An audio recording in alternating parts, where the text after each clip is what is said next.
Good afternoon and welcome to the Hillsborough County Board of County Commissioners. This is a transportation program building and improving the system workshop, and this is totally virtual. If we could start with a roll call, please. Good afternoon, Commissioners. Kemp? Here. Cohen? Here. Hagan? Commissioner Hagan? Myers? Here. Overman? Here. Smith? Here. White? Here. All right, thank you. Thank you. With that, I'll turn it over to Ms. Wise. Thank you. Commissioners, this is the third in a series of transportation workshops, and I'll just provide a few introductory remarks and then turn it over to John Lyons. And just as we, of course, all know, the county's population has grown so significantly over the past several decades, and these new residents are creating demand for new housing, new jobs, new community amenities such as parks. And connecting these points requires a robust and well-maintained transportation network between neighborhoods, employment hubs, lifestyle centers, and many other destinations. The cost to maintain our transportation system, as we've discussed, has outpaced the funding available for that critical function. As you heard in your asset preservation workshop in May, the county needs to invest approximately $700 million over the next 10 years to repair, repave, replace, and reconstruct our existing network of roads, trails, bridges, and other transportation facilities. In addition to maintaining and preserving the system, there currently exists over $1.5 billion in unfunded projects, including creating safer corridors, improving intersections, building trails and sidewalks, and implementing new technology. These improvements cumulatively will cost billions of dollars to complete over the next several years. And today's transportation workshop, we're going to focus on how projects are developed and prioritized, different categories of identified improvements from past, present, and anticipated future capital improvement programs, and potential revenue sources to meet identified needs for both asset preservation, as well as building and improving our transportation network. So with that, I'd like to turn it over to John Lyons, Assistant County Administrator, to go through the PowerPoint presentation. Thank you, Bonnie. Good afternoon, Commissioners. I'm happy to be able to present information about our transportation program, how we can build and improve the system today. I think just to kind of further summarize some of the things that Bonnie had said, and let me try to share my presentation, hopefully.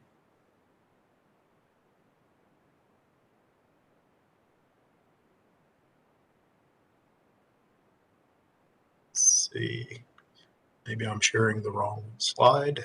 If you just go up to display settings. Okay.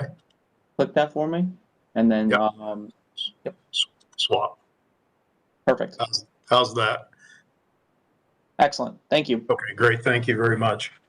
So we just kind of want to expand the conversation a little bit and talk about how we want to talk about the need to make further investment in our system to be able to provide for more roadway capacity, for sidewalks, for trails, bicycle facilities, and alternative modes, including transit and other types of transportation needs that we could do. We also want to be able to build resiliency and sustainability in our system as we do make those improvements as well. So as Bonnie mentioned, this is the third workshop that we've had. Back in May, we talked about maintenance and asset preservation, which included repaving roads, fixing sidewalks that are broken, ongoing maintenance of bridges and replacement in some cases, and updating and upgrading the traffic signal system as well for some of those aged structures that are associated to that as well. Today, we want to talk about building in improving the system and those needs and potential revenue projections. Just a quick recap on the May 26th, we talked about the preservation and the gap in the existing funding versus what the needs are. And this is the $700 million that Bonnie had mentioned over the next 10 years to invest in those different systems that we currently have.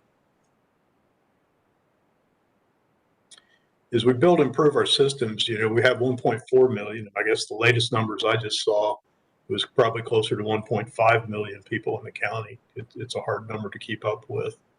And we want to be able to serve a range of users with different purposes throughout the county and regionally. Our population continues to grow. It's projected to continue growing over the next 20 to 30 years. And we're going to have to be able to keep up with those needs.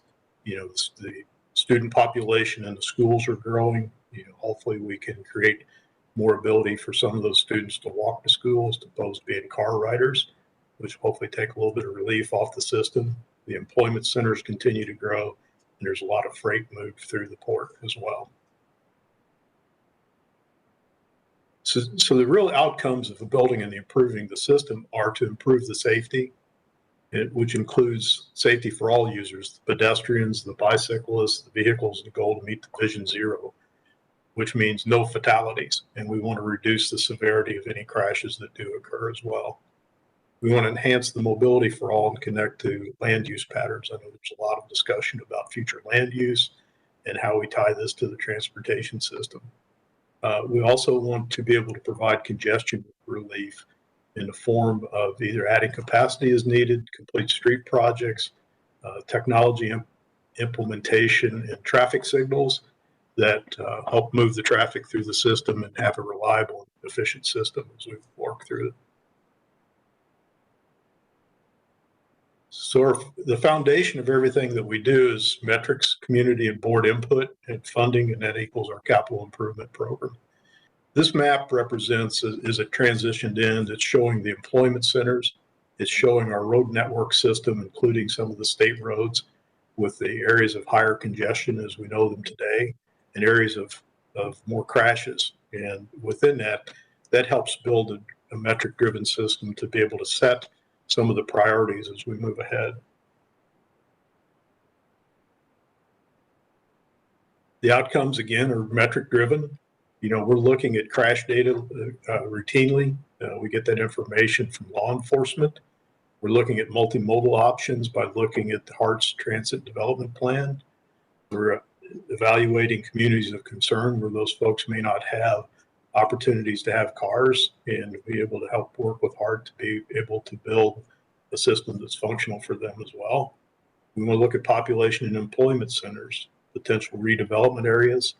We want to look at roadway and intersection congestion and the reliability for auto and freight transport as well. On the intersection improvements, we really want to make improvements to those in the nature of they're typically adding turn lanes, improving the technology in the signalization, creating those relays that benefit clearing the intersection and also pedestrian and bicycle safety as well. And that's typically where a lot of the crashes occur within the intersections that are identified. Includes turn lane enhancements, safety enhancements for all modes, and deployment of smart technology.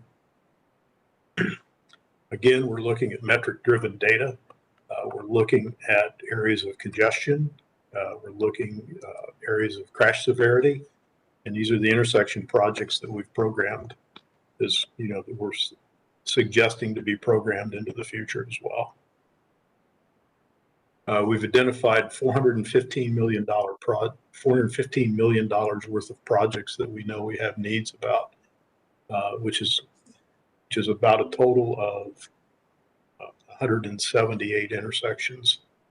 Our current funding within this project, within the current CIP that will hopefully be adopted tonight, includes about 119 million for intersection projects, which leaves us with about a $296 million unfunded need. When we look at pedestrian and bicycle facilities, this includes areas near schools. We want to improve accessibility and safety for all users and enhance walkability in school areas as well. We're talking about filling in building new sidewalks in areas that don't exist, filling in gaps in sidewalks where we can create connectivity. The improvements not only include the sidewalk, but it includes pedestrian crossings, signage, pavement markings. In some cases, the flashing beacons that are kind of depicted in the picture here, and other school access safety improvements as well. We've crosswalked projects to a higher safety need and working closely with the school district, looking at the population of students that may walk to school versus riding a bus or dropped off by cars. We're looking at pedestrian and bike crash data as well and identifying those as hot spots to prioritize the work that needs to be done. So this shows where we've got some planned school route improvements and pedestrian and bicycle facilities as well.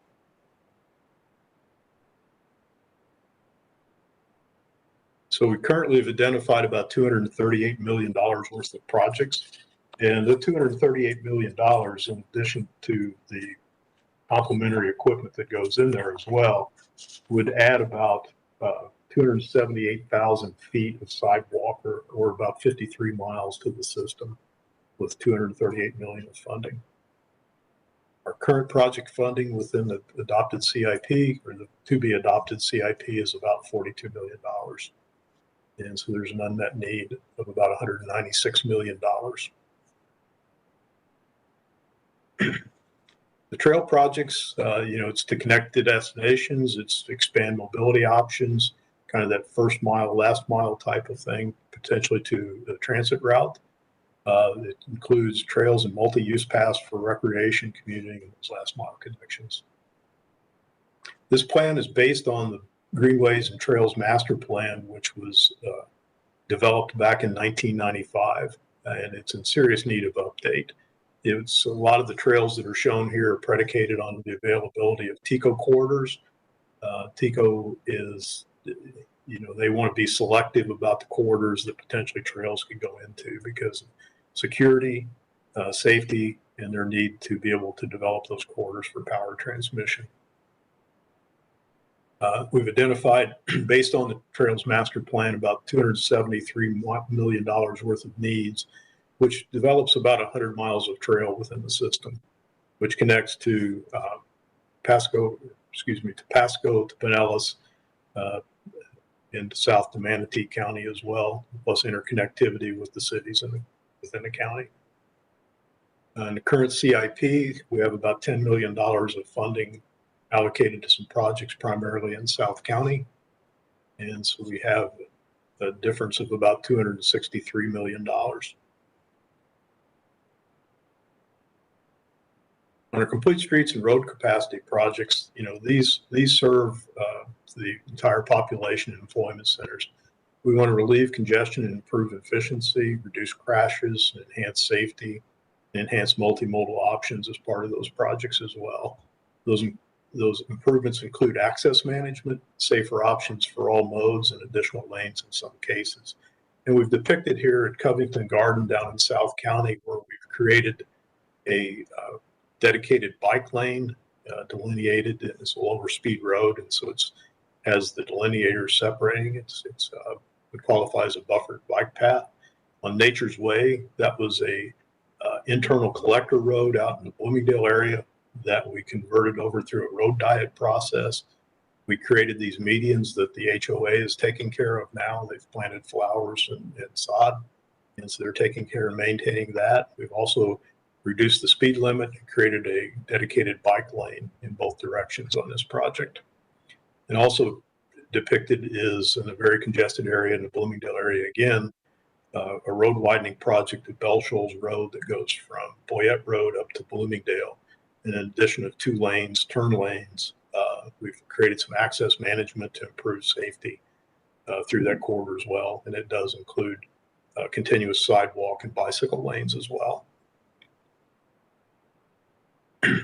So in project screening, what we know today is based on a lot of community input, board discussions over the years, and connecting to, and we're also looking at areas of higher congestion and crash areas again as well to make those improvements. So the common theme through this is, there's a correlation between congestion and crashes and how traffic moves through the system.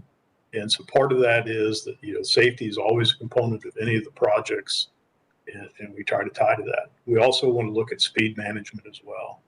We've identified Vision Zero corridors in cooperation with MPO or the TPO now. Looked at road capacity projects and complete street projects where we make enhancements for other modes of transportation as well.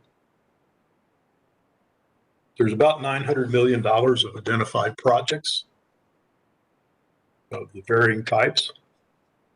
The current project funding in the CIP is $115 million. Most of that money is probably on Big Bend Road and the completion of Bell Shoals and Citrus Park Drive and Turkey Creek Road out in Plant City. And so there's about $785 million of unfunded needs in this category. So kind of summarizing all these projects together, they total up to about $1.8 billion of needs. And within the current CIP, there's about $286 million, which leaves us with about $1.5 billion of an unmet need. So that kind of summarizes the building and the improving of the system portion of this. What we wanted to do next was really kind of summarize everything with preservation of the system and building and improving the system as well. So in the current CIP, these are the funding sources and revenue that we've been using.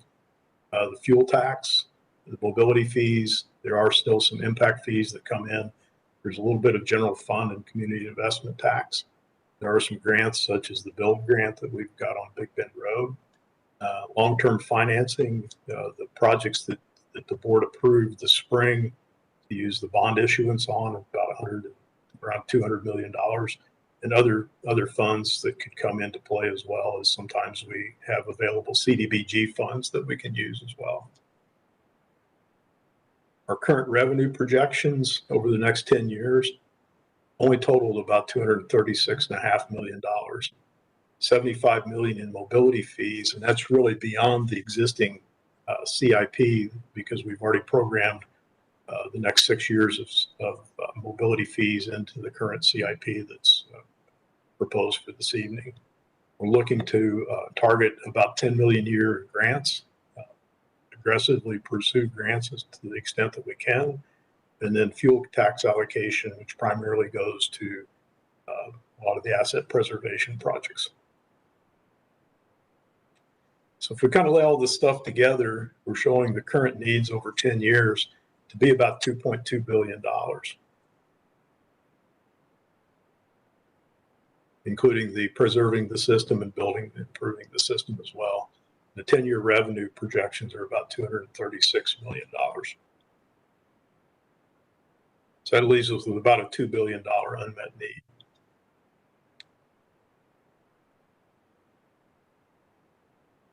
Potential options that we've discussed before is the 5-cent local option fuel tax, which would generate about $172 million over a 10-year period, and a 1% transportation surtax. And the 5-cent local option fuel tax has not been levied yet. The 1% surtax would generate about $980 million of county share. We based that on the municipality split in the 2019 referendum revenue sharing formula. And we did not categorize any of the projects. We didn't use any of the project category funding to constrain any of the projects that we've presented or defined within this presentation. So if we look at the 10-year revenue projections versus the needs, using those sources, that would generate about $1.15 billion over 10 years. It still leaves us with an unmet need of about $800 million. And so to balance those revenues and expenditures, what most likely the recommendation would be is to spread those projects over a longer period of time, not be able to complete those in 10 years.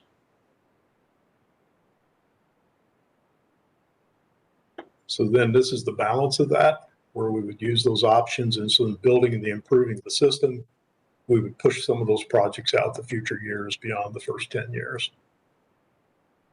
So it's based on available revenues, which could include additional fuel tax and transportation surtax.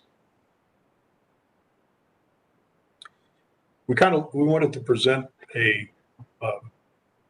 information if we look at a 30-year period. And so when we looked at preserving the system, the first 10 years was focused on correcting all the backlog of sidewalk deficiencies, so about 10 million a year over a 10-year period, $100 million. We believe that once we get those fixed, using the right tree, right place in our development process now, that we hopefully should have less tree root impacts in future years and should be able to reduce that amount. We're going to continue to preserve the system. You know, if we own a road, if we own a sidewalk, and if we own a traffic signal or a bridge, we'll continue to perpetually have to maintain and improve those. We took a look at the 1.5 billion in identified projects on the building and improving system and spread that over the 20-year period. And we know that future new growth will also create a need in the future to balance that out.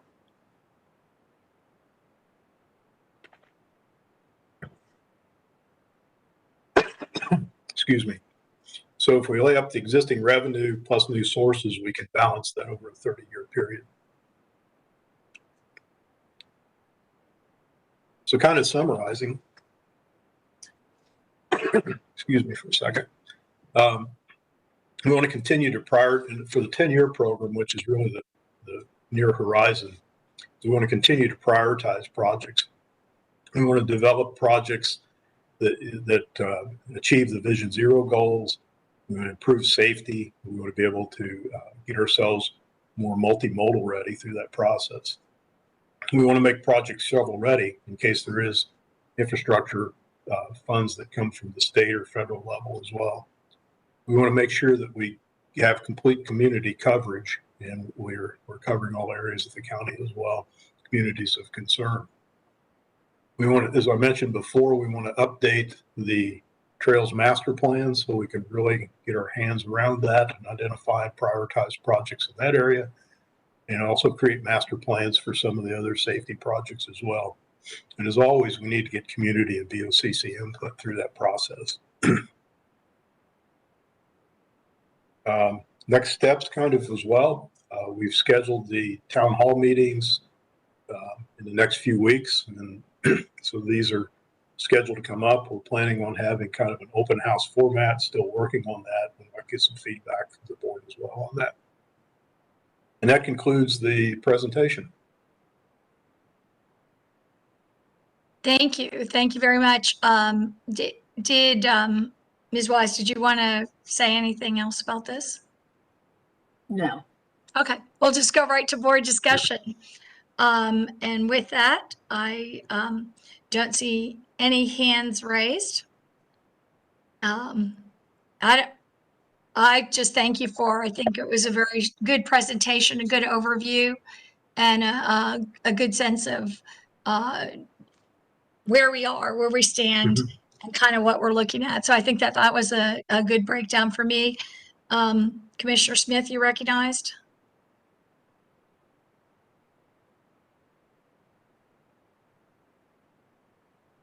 There. A question occurred to me at our September 1st meeting about transportation funding with transportation impact fees. We had an item on the agenda to allocate something like $320,000 in impact fees over the next 5 years to HART. But that was from the transportation impact fees. And so since then, I've been wondering about how mobility fees are spent and whether or not they're allocating any similar monies to HART. I know that when mobility fees, during the time that we changed from transportation concurrency and transportation impact fees to the system of mobility fees, it was certainly presented to the public as something that was going to be better in one regard because it would allow funding of transit as well as alternative forms of bike ped infrastructure, et cetera. I'm still not clear on, whether we're spending a dime of mobility fees on transit projects like we allocated in our September 1st meeting, or whether we need an interlocal agreement to do that. So I don't know if staff can provide some Sure. answers or if they'd rather get back to me on that. No, absolutely. The board did give us direction to develop an interlocal agreement related to the mobility fees, and we're in the process of doing that. And actually, I believe we have a meeting with the HART CEO tomorrow. Perfect. All right, keep me posted. Thank you. Yes, ma'am. Madam Chair.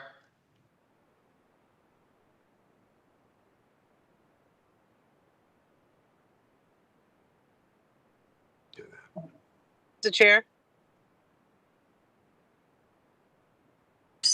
Sorry, I'm sorry, I was Okay, muted. You're recognized, Commissioner Cohen.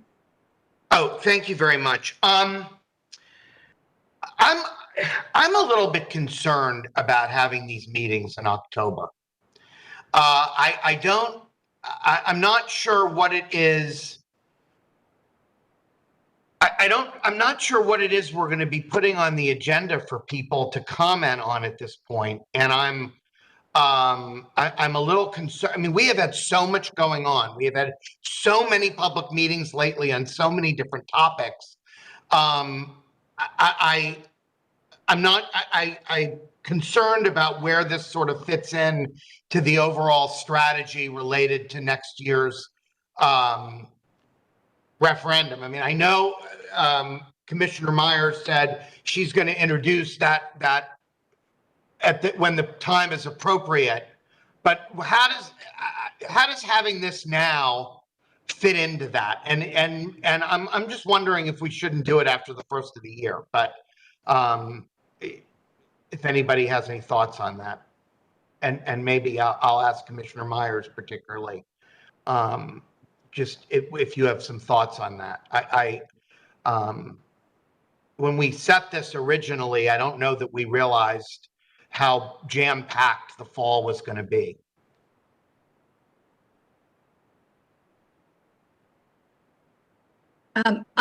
Commissioner Myers, do you want to respond at all? Commissioner, you're muted. Okay, thank you. I thought he was asking staff. That's the way I took it. Oh, yeah. Okay, I can ask the staff. Yeah, or Ms. Wise, that would be fine. We're asking how it's going to fit in. So, Yeah. and then I can chime in. Okay. I could do that. How about if I start? I think that we did have a discussion of wanting to get some information out to the public, some of the information that we've learned from these various transportation workshops, and then of course to hear from the public what they're interested in. I think at the time when you all made that decision, and we have since scheduled these town hall meetings beginning in October, I don't think anybody ever expected that we would still be where we are in the COVID world. I'm sure of that. In fact, we've had to move it already once because of that. I think that we all thought that we would be in a different place. And I'm not sure we all really had the appreciation that the redistricting was going to, the pressures of that and the intensity and the time period of which that crunch was creating because of the census being so late. So I think the intent was good that we get out to the public, that we share information and we hear feedback. I think what I'm hearing Commissioner Cohen say a little bit is now we're in a place where, you know, some circumstances have maybe overtaken what our intentions were. And I think you're asking us if maybe perhaps delaying that would be warranted. Yeah, thank you. And I would just say, Commissioner Cohen, the amount of meeting and just work that it's been with all the different things we've had. And I'm looking at the Waimama and BOM, the RP2, WVR2, and the posture that they're in, COVID, the budget, the redistricting, all of that to me has been, very much stretched all the resources with the board. And I know for a fact it's been an incredibly difficult time for staff. And I would think too that starting for me, and I think the community, I agree. I'd like to see that moved into the next year. I think that would kind of make more sense as a tee up for what we're looking for. But I see that Commissioner White has his hand raised. Yes, thank you, Madam Chair. When Commissioner Cohen says strategy, I don't think he means what I think of when I think strategy. But to me, this is a relatively straightforward, cut and dried process. Either the county commission thinks we need more revenue for transportation or it doesn't. I know there's been a lot of talk when it comes to past referendum initiatives about, it's putting it out to the people, letting the people decide.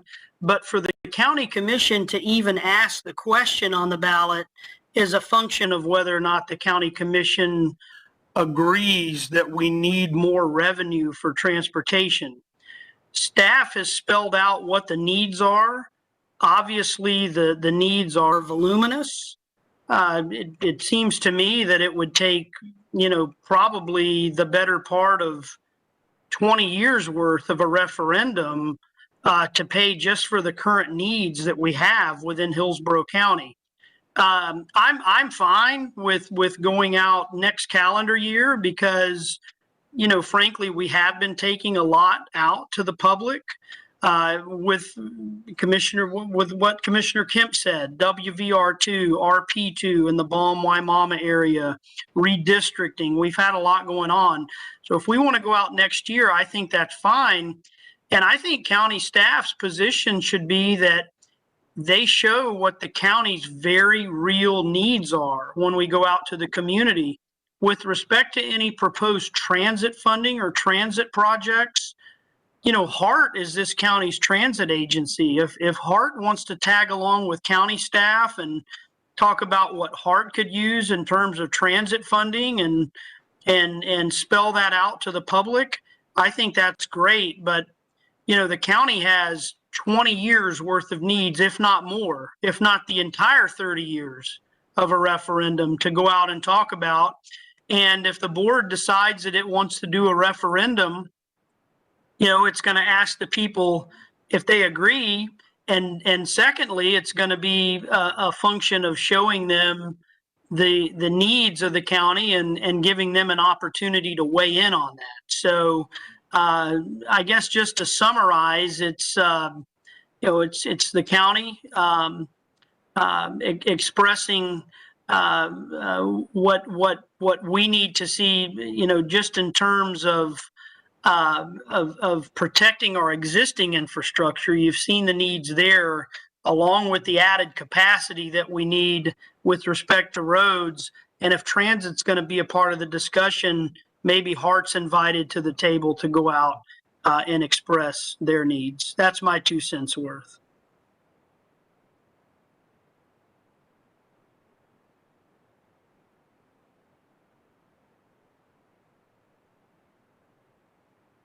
I don't think I see any other hands at this time. So I guess. Commissioner Kemp, Yes. Commissioner Myers. Just raised my hand. Okay, I'm sorry. I want to be sure I'm understanding what Commissioner Cohen is asking to delay until next year to talk about this when the transportation piece because of all the other events that we've had this year. We know that. Is that what you're saying, Commissioner Cohen? Basically that I just think we've been so jammed up, and I think that there would be a lot more time and attention to be able to pay to it after the first of the year. I think that between the budget, between redistricting, between the land use meetings, between just COVID obviously as well, but just the sheer amount that we've been going out to the public lately, I feel like it all gets muddled together at some point. And yeah, I think that I would prefer that we do it after the first of the year. With the same agenda, same agenda. And I appreciate your comments. One of the things, as we are elected officials, it is good that, and we know we have a very rigid schedule, but the more we can get out in the community and talk about the needs of the county with our citizens, the better we are. When we try to jam everything down and we don't know what else will be coming, there probably might be some other federal dollars coming down that I think we probably would want to go out in the community and talk about that. With COVID, now we put a lot of things on hold, but we still should do what we're required to do because we have a rigid schedule. To me, it doesn't prevent us from going out in the community and talking about the things starting early as of October. You know, the more we continue to find a way while we cannot get out there, the more I would say that we need to get out there and tell the county story to our citizens why the need of the transportation is so urgent and vital to our county. So those are my two cents.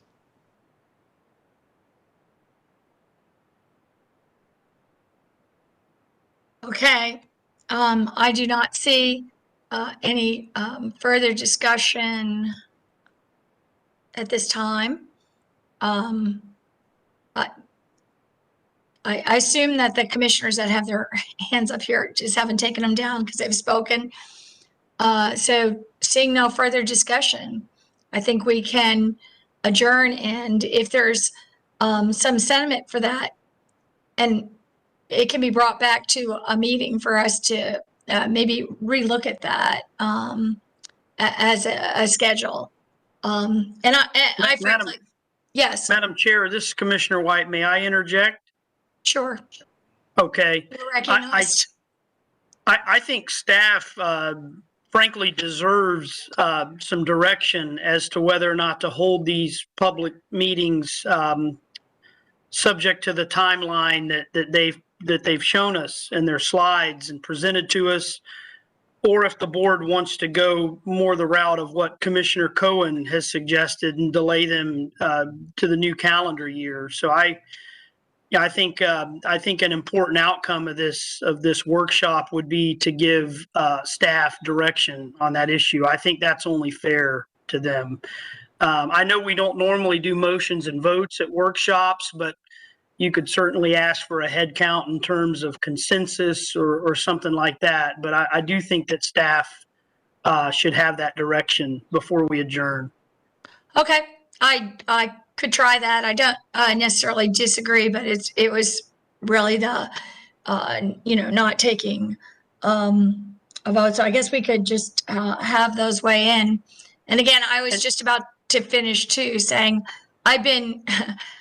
I appreciate Ms. Wise' comments, but I know that staff has been stretched extraordinarily thin and has really, in so many ways, gone the extra mile in the last many months. And I think that's why we had talked about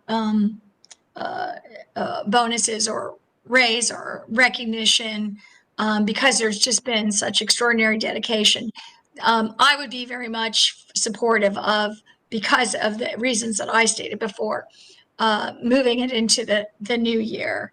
I don't know if Commissioner Smith, if Commissioner Overman, I guess, am I missing anybody? Mr. I- Kemp, I do have my Yes. hand raised. Once I figured Oh, out. okay, I'm just seeing it now. And I've re-raised mine as well, Madam Chair. Okay. Commissioner Overman? Thank you. Thank you very much. You know, I've wrestled with this idea because I do recognize the points that Commissioner Cohen made, as well as Commissioner White, when it comes to the amount of work that we've asked staff to try and do, you know, with the agendas that we've had in terms of outreach, and they've done a marvelous job. We do have Mr. Lyons' presentation. We do have an opportunity, and we already have on the calendar the schedule. If at the outreach meetings they hear this presentation, maybe including the other two that we've had, and we use other means as well to complement that until the first of the year, to communicate the same presentations in a cohesive manner. But I'm afraid that that may not be the case if we do these meetings before we have a real, either a solution to the prior surtax referendum challenge, and recognize that we are in the process of having a conversation on how do we go about funding. So I'm not opposed to, you know, having these meetings occur where the information has been presented as we've seen it in these last 3 workshops, and where commentary or comment from the public is recorded and brought back to the board for consideration. But town hall at this point to discuss what's on our citizens' minds at this moment is going to be, I think, more detrimental to the process when we want to focus on the future rather than what's happened in the past. And I'll stop there. Commissioner Smith, did you, if you don't mind, Commissioner White, if we heard from Commissioner Smith, since Sure. she hasn't spoken. So I completely agree with Commissioner Cohen, Commissioner White, on the reasons for delaying the public outreach until next year. And I'll add another one. We don't know yet what the court has not directed how the $500 million that the taxpayers paid for transportation will be allocated, or whether you know, how that'll be spent. That's a big question, that if we're talking to the citizens about transportation funding, the possibility of another referendum on the ballot, I would hope we would have the last referendum a little more finalized, because otherwise it can get very confusing about why we're putting a referendum or considering putting a referendum on the ballot when, you know, the last one isn't completely resolved and nobody knows what's happening to all that money that was spent already or paid already. And I would prefer to, if possible, be discussing the idea and taking input from the public on the idea of a new referendum. I would prefer to have the issues settled and be able to answer the questions the public keeps asking me about what happened to that money. And I think things would just be a lot cleaner and clearer to discuss that. I would, maybe you want to finish this round of discussion, but I did have one tiny question. I don't know if Commissioner Kemp, if you want me to just ask that now and kind of. Sure. Go ahead. Okay. It's page 27 of the PDF. It's slide 26, where we were showing the needs and the revenue. And I am kind of struck by throughout this, we've got, okay, the revenue could be 5-cent fuel tax, could be this 900 million in a transportation tax. And then there's this kind of coincidental number of 812 million is the unmet needs. And so I just wanted to ask staff about, does it really all add up to everything but 812 million? And at the risk of, taking us down another topic, just ask staff, why are we even still talking about that 812 million when we haven't been allocating any funds towards that in recent years, towards that program? And as I look at that list now, it's very outdated. The numbers are outdated. The projects are outdated. What is staff thinking? I know we've talked before about jettisoning that. What I see some smiles, maybe either Ms. Wise or Mr. Lyons wants to just discuss what that figure is still doing on this plan. So total coincidence, Commissioner. So we included, so we looked at the needs separately from the revenues. And when we did the math, and you get her, and this slide represents that the revenues generated both from a 5-cent fuel tax and a percentage of a surtax. There's some assumptions there that the fuel tax would be moved forward and that we would still see the same revenue share from the surtax that we did before. And so it's purely coincidental. I wanted to round up or round down at some point to say that's not the number we want to use anymore. 812 is like one we need to erase from our vocabulary. That's amazing. But I kind of thought that might actually be the explanation. And given that, and given that policy is so is irrelevant anymore, unused anymore, outdated anymore. I would like to just ask that staff consider putting an agenda item on somewhere along the line that just dissolves that. So we can just quit running into that. Thank you. Okay, and Commissioner White? Thank you. Well, for all it's worth, I was going to say that I had a change of heart and was going to give a nod to whatever Commissioner Myers would like to see in terms of timing, since she's leading on the idea of a new referendum. But I've counted 4 commissioners in favor of kicking these to the new calendar year. So looks like it's going to be the new calendar year. One important point too that I forgot to mention in my previous comments is, I had mentioned that it would eat up 20 plus years of a referendum just with the county's current needs based upon the county share from the 2018 referendum. And I think these numbers may illustrate the fact that if we're going to have a new referendum, if it passes, if we're looking at a spending plan that goes along with it, we may want to do everything possible to increase the county's share of that funding so that we can dig ourselves out of this hole and move forward with much, much needed capacity issues with respect to our roads and sidewalks. Okay, and I guess we can have that discussion when we come to that bridge, appropriately used, no pun intended. And with that, I think we're ready to close out here and adjourn. And I think the straw poll from the commission is to move this into the new year. And I guess the staff can take that back at this time. So with that, we'll stand adjourned. Thank you. Bye, everyone. Have a good afternoon. See you tonight. See you tonight. Thank you.